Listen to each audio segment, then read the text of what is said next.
Good day everyone, my name is Divine Grace Bitaizar. Please stand for the opening prayer. Dear Lord, we stand before you in a humble prayer before we start our discussion. We realize that without your blessings, we would not be able to succeed with the plans we have for this activity. Bestow your grace and divine wisdom to all of us present here, so we could cooperate and enjoy camaraderie and love for the greater glory of your name. Bless also those we have left behind in our homes. May you grant them peace and happiness. Bless also all the students and teachers. I ask all this through your mighty name. Amen. For the attendants, please say present as I call your name. Okay, very good. No one is absent today. Let's proceed to our classroom rules. May I request Ms. Ramirez to please read the classroom rules? Okay, thank you, Ms. Ramirez. Now let's have a recap about the topic they discussed last meeting. So, last meeting they discussed the topic about recognition of prior learning, which is you need to recognize the prior learning of your trainees so that their skills previously learned will not be trained anymore or will be repeated. So the second topic they discussed is about the pre-assessment, which is a very important process in CBT. And the third topic they discussed is about trainees' training requirements, and lastly, the competency-based training delivery. And now let's have a game first. So this game called Jumbled Words. So who wants to participate? Okay, Ms. Ramirez. Very good. So the answer from the jumbled letters are timing, coercive, positive, and feedback. So based on the words provided, what do you think is our topic for today? So before we proceed to our formal discussions, may I request Ms. Ramirez to please read our learning objectives? Okay, thank you. So we can achieve all of this if you cooperate and participate actively. So our topic is about feedback mechanism. So what is feedback, or what do you think is feedback or feedback mechanism? So feedback is a dialogue between people which reflects back how another person sees someone else's behavior or performance. As people, we get feedback from the way people react to us. As managers, coaches, trainers, and peers, we may have more formal conversations about performance or how someone could carry out an aspect of their job role more effectively. So in CBT, if you are a trainer, maghatag ka og feedback sa imong trainees every after the activities nga ilahang gibuhat. So ang feedback is mao ni siya ang information nga imong ihatag sa imong trainees regarding sa ilahang performance. So ang feedback pod is makatabang pod ni siya sa imong trainees para masabtan nila ang ilahang mga strengths and weaknesses or kanang mga areas that needs for improvement. So feedback is also designed to facilitate continuous learning and stay refinement, ensuring that trainees meet the requirement or required competency standards. Now let's proceed to the two types of feedback. First is the positive feedback. It serves to sustain behavior that is appropriate and effective. So from the word itself, positive, so you as a trainer, if makita nimo nga na-meet sa imong trainees tanang mga competency standards nga kuan, you will give him or her a positive feedback based on their positive performance while doing the training. Positive feedback is also referred to reinforcing and encouraging. So feedback that recognizes and promotes correct, effective, and desirable behaviors to your trainees. Positive feedback is important po ni siya sa kanang ato ang trainees to sustain the Important po ni siya to sustain the behaviors of your trainees that leads to competency mastery. Second is the negative or coercive feedback. So it serves to change behavior that is inappropriate or ineffective. So when we say negative feedback, it is like corrective feedback or kanang when the trainers point out trainees errors or areas that needs for improvement, or like kanang if you are a trainee, so correctionan ka sa imuhang trainer. So ang mahugragod nga ang negative feedback is like a correction. So ang negative feedback is makatabang po ni siya sa trainees para makahibaw sila if kanang asa sila dapit na sayop or asa sila dapit kanang wala kayo na master. Then ang trainer is maghatag og suggestions para mo improve ang performance sa ilahang trainees and mas ma-develop nila ilang skills or ilahang competencies that meet their professional standards.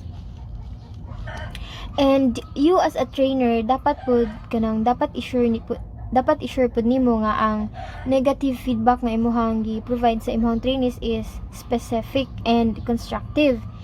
And nag-focus ka for their improvement rather than criticism, or kanang dapat likayan nimo ang criticism when you're giving a negative feedback. So if you are a trainer, ang goal nimo is not to discourage your trainees but to guide them toward improvement and competency mastery. And now let's proceed to the 15 principles in giving effective feedback. So here are the 15 principles in giving effective feedback. So first, we have give feedback only when asked to do so or when your offer is accepted. So ngano kaha kay kanang sa CBT daw is like naay collaboration between sa trainer and the trainees. Kay ngano kaha kay if ang trainees mismo mo ask og feedback, mas open sila nga modawat og i-apply ang feedback sa trainer and mas effective ang learning. And if ang trainer mismo mag-offer sa feedback, mas meaningful and constructive. So offering feedback rather than imposing, it helps maintain a positive and collaborative relationship between trainer and trainees. Second, give feedback as soon after the event as possible. So ngano kaha nga need man nga mohatag og feedback largo every after kanang the event. So kay ang event is kanang fresh pabitaw sa kanang trainees mind, so mao nang maghatag ka largo og feedback para dali ra nila masabtan and ma-apply. And ang quick feedback kuno pod is makatabang pod ni sa trainees para ma-correctionan og dali ilahang mistakes before mahimo nilang habit ilahang sayop. Then also delayed feedback kuno pod is kanang delayed feedback can cause lose its impact, reducing motivation and learning effectiveness. So to siya. Number 3, focus on the positive. So maka-ask tano if why should trainers focus on the positive. So ang trainers kay mag-focus sila sa positive in giving feedback because kanang it enhances learning and motivation and also confidence of your trainees, for them to kanang build confidence, and for you as a trainer nga mo encourage ka sa kanang progress sa imong trainees and help strengthens their learning. Number 4, feedback needs to be given privately wherever possible. So ngano kaha nga dapat private man ihatag or i-provide ang kanang feedback. So trainers should provide feedback privately, especially ang trainers is dapat sa private maghatag og feedback, especially if maghatag sila og kanang negative feedback sa ilahang trainee para para ma-maintain ang respectful learning environment and reduce embarrassment kay kanang it also encourage open discussions and enhances learning kay if for example sa public kagahatag og kanang negative feedback, so ang imong trainees for example is sa public kagahatag og kanang negative feedback sa imong trainees is naay possibilities nga maka-feel siya og kanang exposed and humiliated and kanang ma-discourage siya or like mauwawan. Number 5, feedbacks needs to be part of all the overall communication process and developmental dialogue. Use skills such as rapport or mirroring, developing respect and trust with the learner. Feedback should be part of kanang the overall communication process and developmental dialogue kay it promotes continuous learning, trust and effective skill building, and it also helps build trust and respective because kanang when feedback is part of a respectful ongoing conversation, so learners feel valued and supported. Number 6, stay in the here and now and don't bring up old concerns or previous mistakes unless this is to highlight a pattern of behaviors. So, trainers should stay in the here and now and avoiding bringing up old concerns or mistakes. And they need to focus for improvement by addressing current actions, helping trainees make immediate practical changes, and also you need to avoid unnecessary frustrations or kanang repeating past mistakes that can feel like criticism rather than constructive guidance. So need po na nimo siya nga kanang need po nimo nga mo avoid og kanang criticism, then kanang bring up ka sa mga old or mga past mistakes. Number 7, focus on the behaviors that can be changed and not personality traits.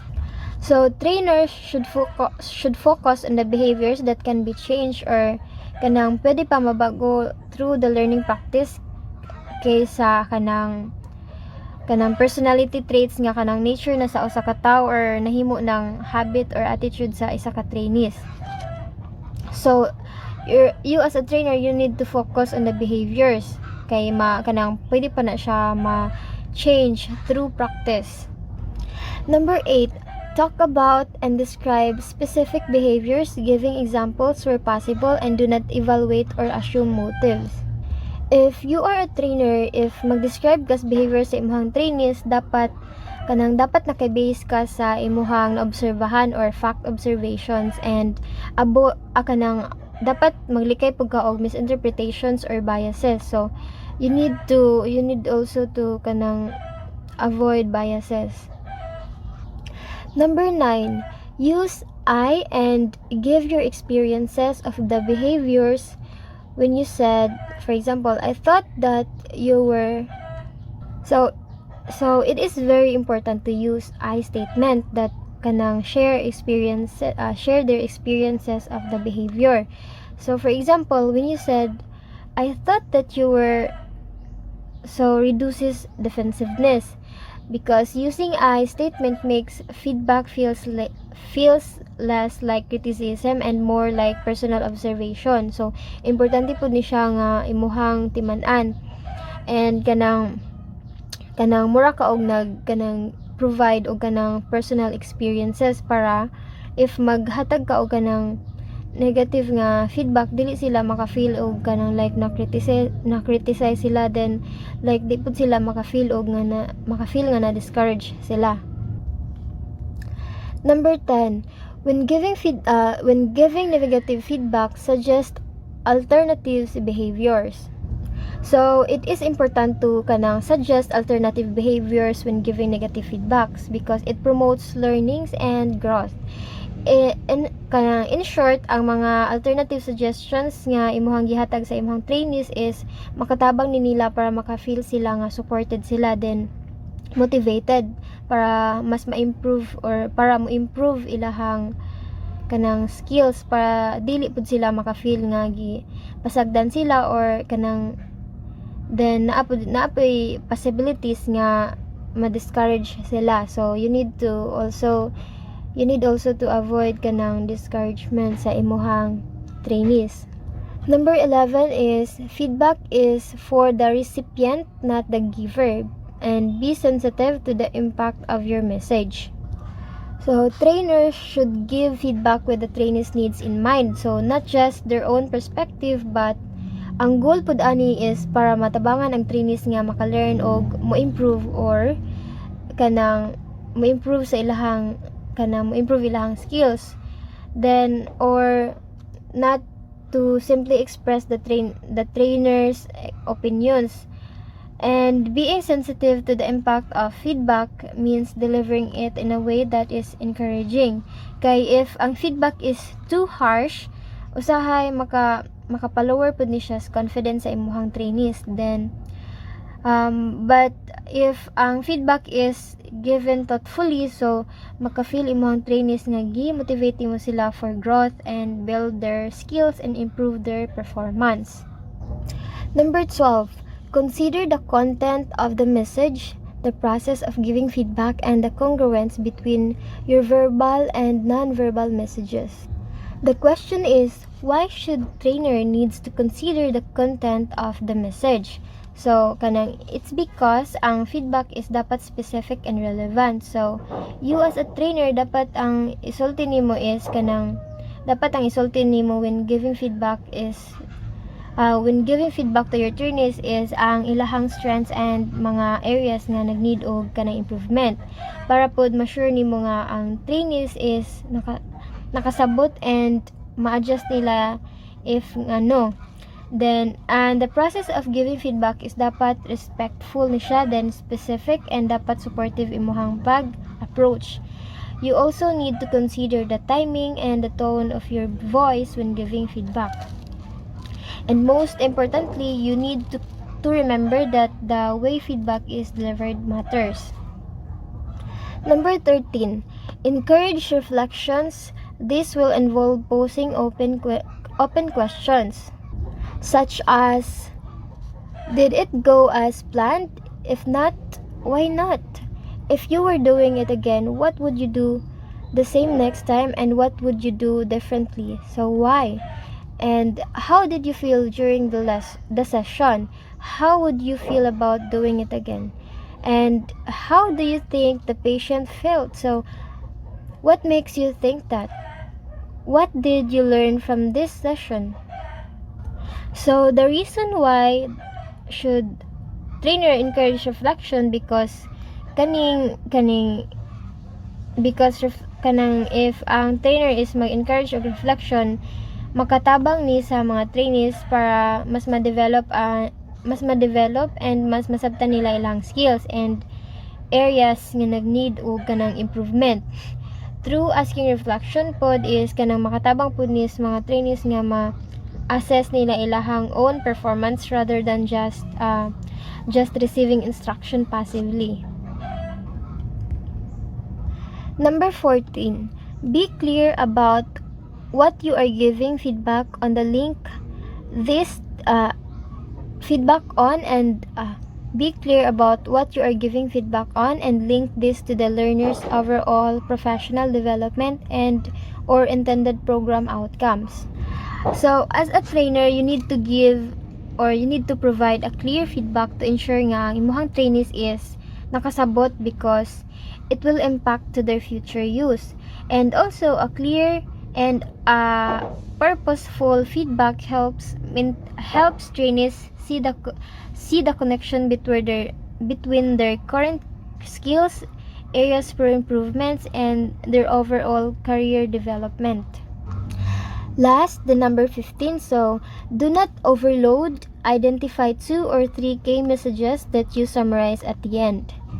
So, when giving feedback kuno pod is dapat 2 to 3 messages ra, or avoid overloading when giving feedback. Kay if too much ang imong information or feedback nga imong gi-provide sa imong trainees is maglisod na sila og maglisod na imong trainees og hinumdom, while ang gamay ra then klaro nga feedback is dali ra nila masabtan and mahinumduman sa imuhang dali ra sad mahinumduman sa imuhang trainees. So, do you have questions about what is feedback or the two types of feedback? And how about the principles of the giving feedback? So, as generalization, feedback is information given to someone based on their performance or behavior.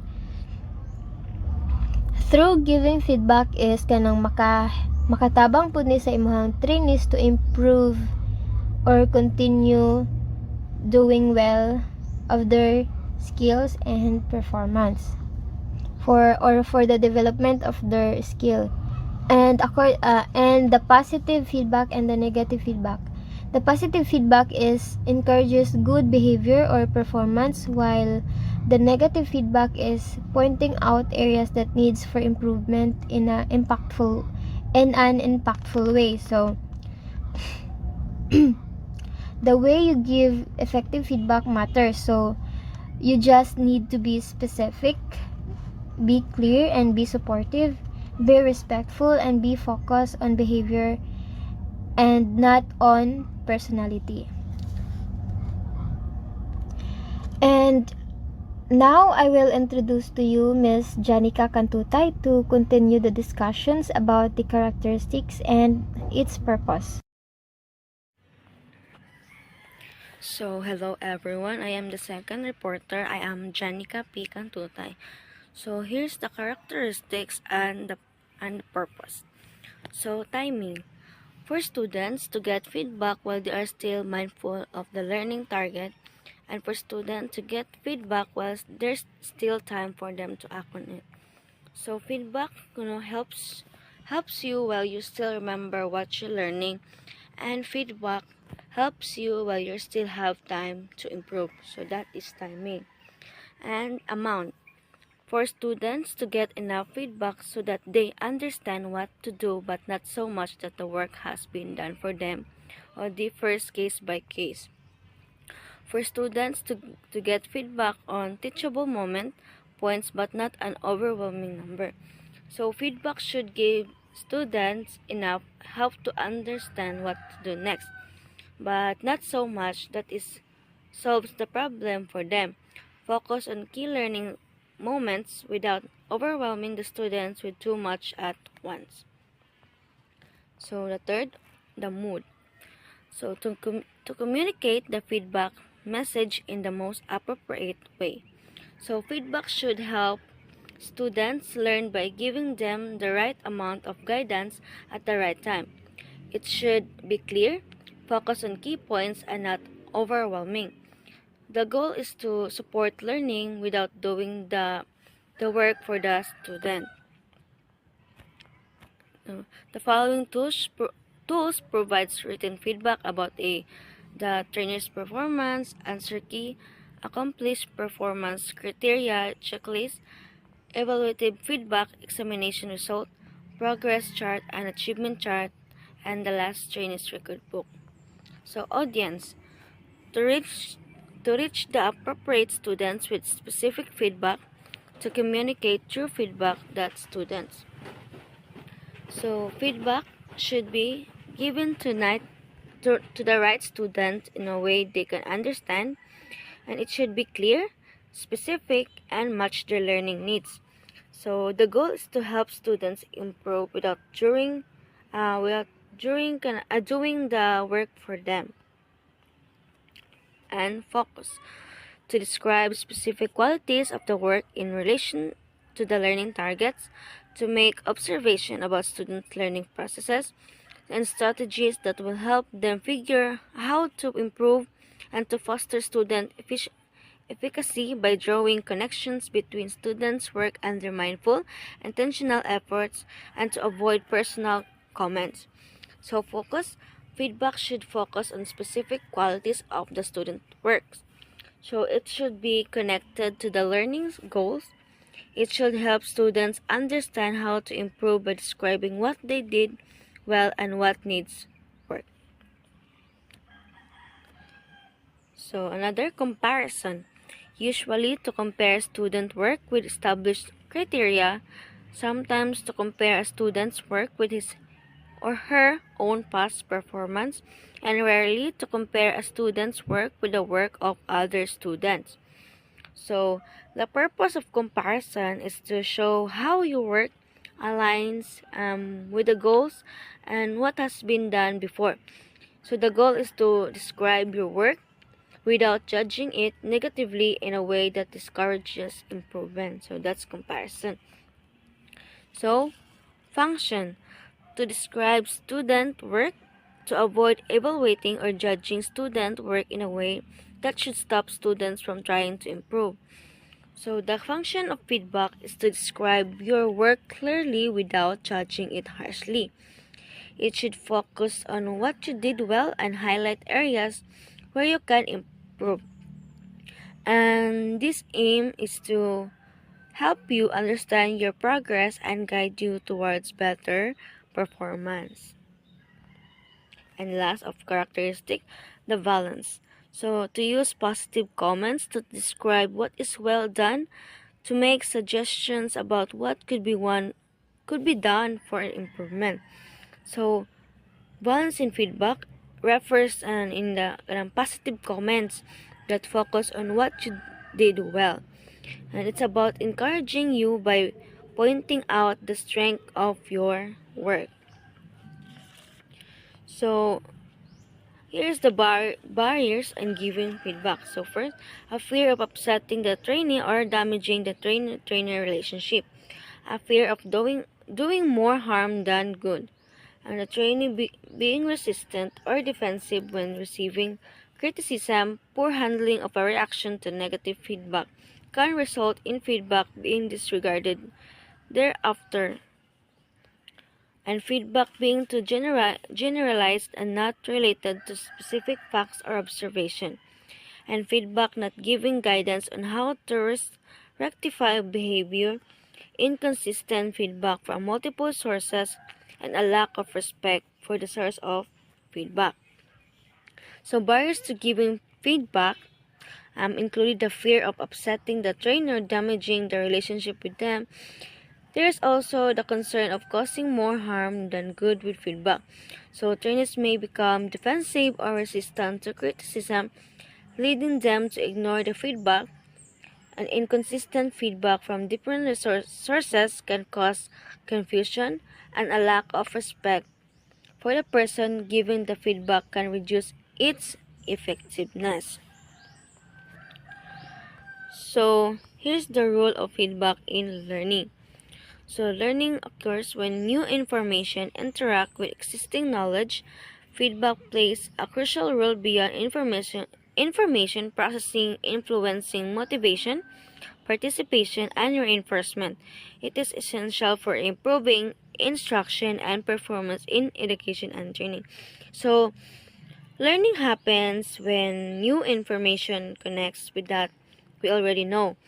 So, feedback is crucial because it does more than help us process information, and it also influences our motivation, participation, and the reinforcement of what we learn. So, the number one is maximize their potential at the different stages of training and raise their awareness of strengths and areas for improvement, and identify action to be taken to improve performance. It is a part of the overall dialogue of interaction between trainer and trainee and not a one-way communication, and feedback can be seen as informal, day-to-day encounters between trainer and trainee, between peers or colleges, or formal, for example, as part of the written or clinical assessment. It is very important to ensure that the feedback given to the learner is aligned with the overall learning outcomes to the program or teaching session in which the learner is engaged. So, maximize their potential at different stages of trainer, and recognize their strengths as areas that need improvement, and identify actions they can take to improve their performance. So, feedback is part of an ongoing conversation between the trainer and trainee. So it's not just a one-way message. It can be formal like day-to-day interaction or formal like written assessment. And it's important that feedback matches the learning goals of the program or session to help the learner improve effectively. So that's my topic all about. Thank you. Oh, hello everyone. Good afternoon.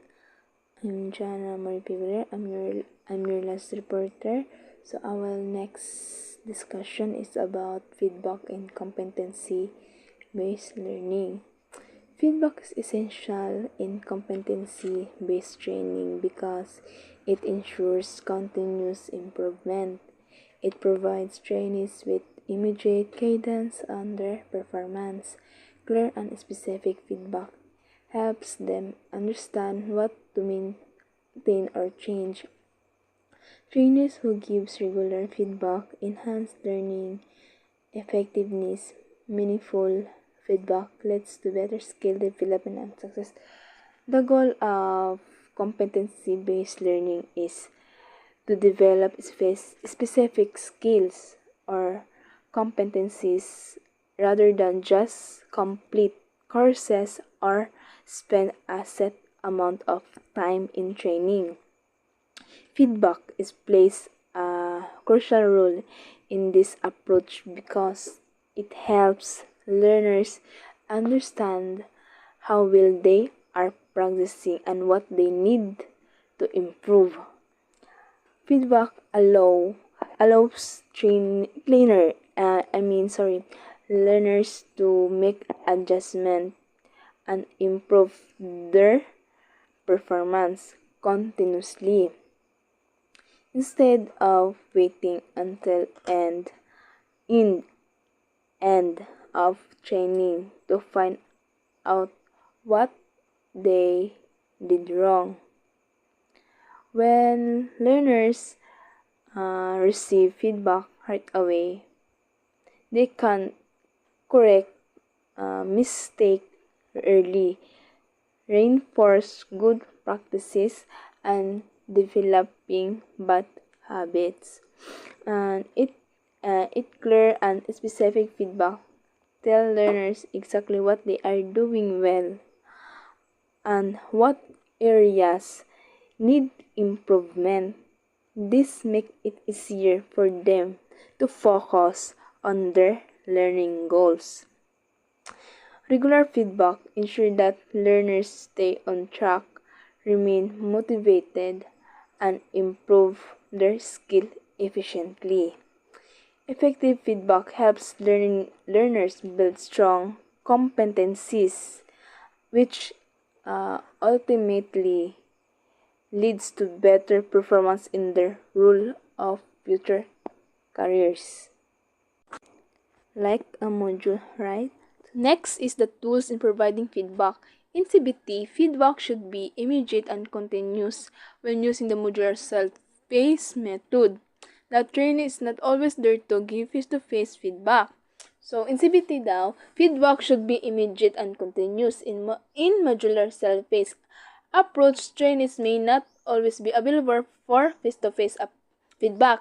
So to ensure trainees can track their learning progress, specific tools are used to provide feedback and self-assessment. Number one is answer key. The answer key in the module is way of checking whether the trainee is learning what he has to learn from the information sheet. You should instruct your trainees to always compare his answer to self-check with the answer key provided in CBLM apprehension and develop. So, answer key in the module allows trainees to check if they're learning the materials correctly. Trainees should always compare their answer to answer key provided in the module to self their understanding. Second, performance criteria checklist. This tools is provided in the CBLM. This is tools that a trainee can use to evaluate his own performance when practicing skill. So the performance criteria checklist is the tools help trainees evaluate their performance when practicing skill. It includes a list of criteria that should be met in task performance. Trainees can use this for self-evaluation. A self-evaluation, per-evaluation, and trainer evaluation. The checklist should cover the four dimensions of competency: knowledge, Next skill, is and evaluated attitude. feedback. Evaluated feedback is a feedback given by a trainer based on assessment of a trainee's performance. It can be provided in written form such as test result or competency assessment or verbally. So this is the feedback provided by the trainers based on assessment of trainees' performance. It can be given in written form just like test result or competency assessment or verbally. This feedback helps trainees understand their mistakes and areas of improvement. Immediate feedback is crucial for either effective learning. So, evaluative feedback ay one of the feedback na they give in trainees to ensure to kung asa ang trainees or asa para ipaibalo sa trainees kung where his nakahibaw siya or asa ang need niya bago para maging epektibo ang kanyang gawain. And the last is other monitoring tools. Monitoring tools such as the progress chart, achievement chart, and trainees record book can also be effective feedback and constant reminders on learning activities of a trainer. Ito yung tools like masusubaybayan mo ang proseso ng isang trainee. Like what I said earlier na not always na available ang trainers para mo train sa trainees para magbigay na agad ng feedback. In other words, it is the way na to make sure that trainees has a progress in their training even when the trainee is learning independently. So there are 3 examples of monitoring tools, which is the progress chart. Progress chart like graph or record that shows the trainee's progress in each part of training. Example, if a trainee complete a module, they mark it on the charts to see how many more are left. So next is the achievement chart. Achievement chart is a record of skills learned and tasks completed by trainee. Example, it lists the skills or tasks that trainee has mastered. Example such as basic baking bread. Basic baking breads completed. Ito siya. The last is the trainee's record book. A log where the trainees writes down their activities, lesson learned, and trainees' experience in each session. Example, April 3. Learn proper use of oven and safety procedure.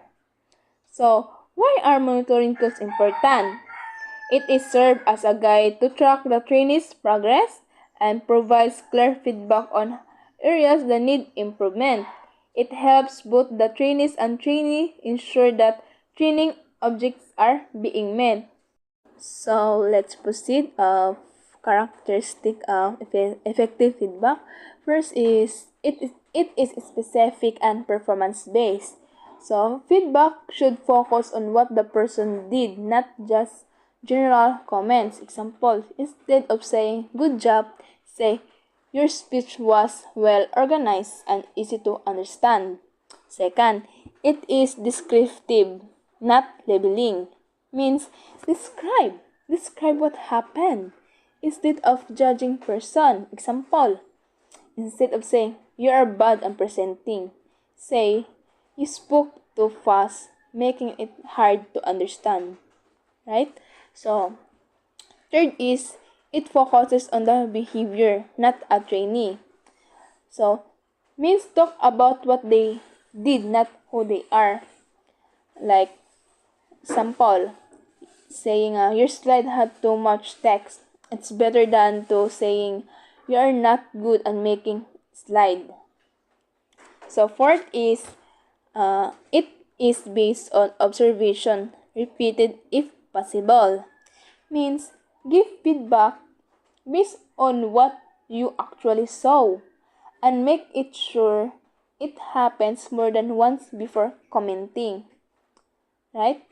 Example, I noticed in the last two presentations you spoke without looking at the audience.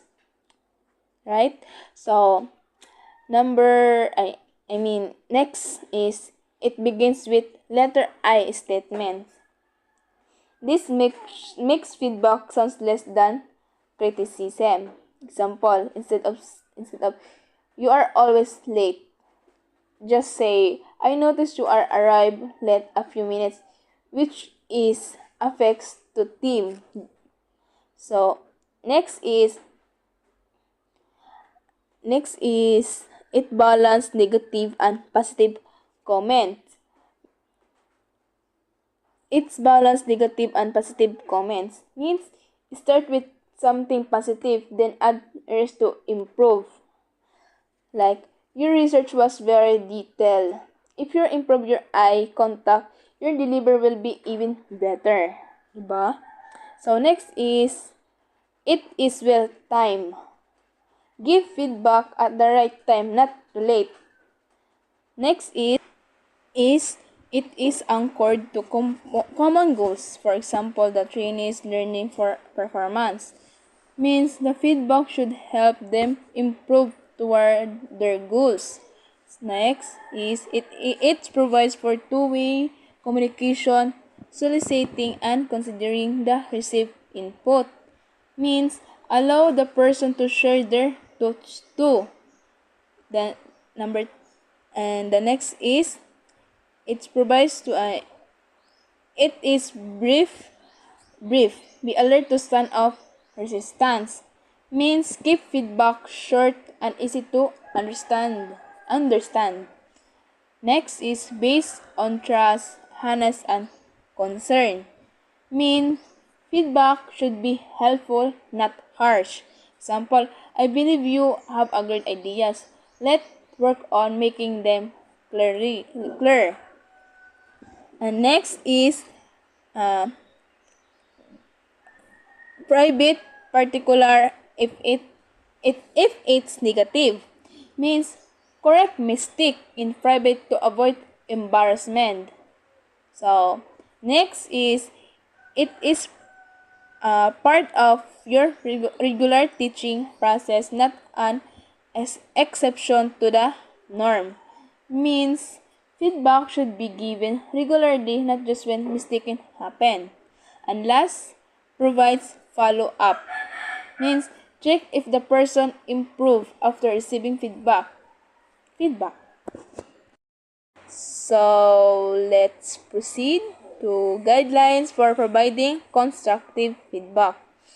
So all comments should be based upon observable behavior and not assume motive or intents. Means feedback should be based on what you actually see and hear, not on guesses about a person's thoughts or intention. This makes feedback fair and prevents misunderstanding. Next is positive comments should be made first in order to give the trainee confidence and gain her attention. Means starting with positive feedback makes the person feel motivated and opens to improvement. This approach makes the trainees more receptive and constructive criticism. Next is use language should be descriptive or specific behaviors rather than general comments indicating value judgment. Means describe what happens instead of making personal judgment. This helps the person know exactly what needs to improve. Next is feedback should emphasize the sharing or information. There should be opportunities for both parties to contribute.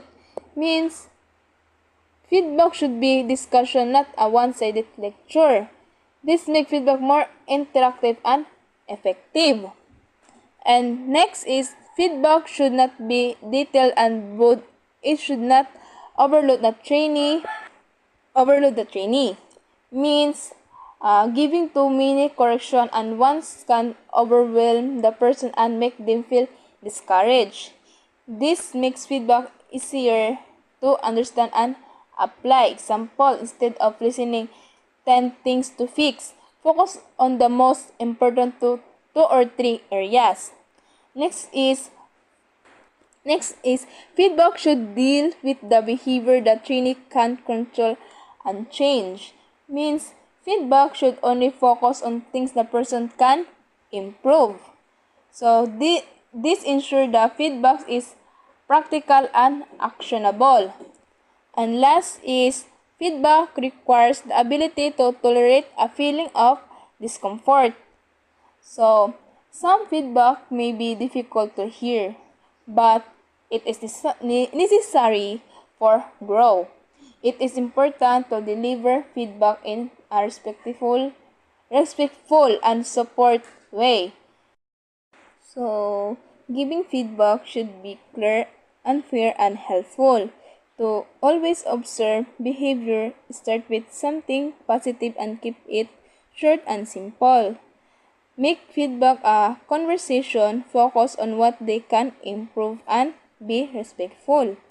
The goal of feedback is to help people to do better, not to bring them down. So